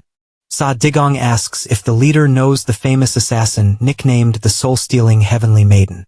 The mercenary leader replies with confusion and wonder that of course he knows her, but doesn't understand why her name was mentioned.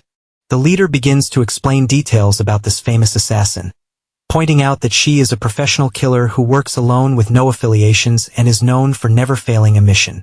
He continues, stating he's never met her personally, but her victims are always found without their souls, and he also mentions the rumors describing her as having unparalleled beauty. The mercenary leader then asks with clear concern if S.A. Daigang's mission is to kill this dangerous assassin, but with a mysterious smile, S.A. Digong confirms this is not the objective. He asks the leader to summon the soul-stealing Heavenly Maiden here to the Dragon Spring Academy. The leader is shocked by this unexpected request, while S.A. Digong continues to explain exactly what he wants, asking him to inform Vice Director Cheon Simyong that unforeseen circumstances have forced him to cancel the mission he had previously requested. The mercenary leader is extremely shocked by S.A. Daigang's request to cancel the mission and shouts out in surprise. The leader goes to Vice Director Cheon Simyong's office to inform him of the mission's cancellation, which enrages the Vice Director, who rails against the mercenary's irresponsibility. The leader sincerely apologizes, asserting nothing can be done as an emergency has arisen, and he offers to find a perfectly suitable replacement while also compensating the vice director with the mission fee as an apology. The leader then thinks to himself with concern that he's contacted the soul-stealing heavenly maiden for past missions, so he is able to contact her again. He wonders with great anxiety why S.A. Digong would request the summoning of such a professional and dangerous assassin, explaining that she is a merciless killer who never misses, and that no matter how strong S.A. Digong is, she will find a way to kill him. S.A. Digong just smiles cheerfully and asks if the leader is worried about him. But the mercenary leader confirms he is, because if S.A. Digong dies before he gets the promised information, he'll be the one in a dilemma. Sa Digong calmly admits the leader is right to be concerned, and acknowledges she is a very dangerous woman. The scene concludes with a calm smile from S.A. Digong as he asserts that this very danger is the main reason why he needs her summoned even more.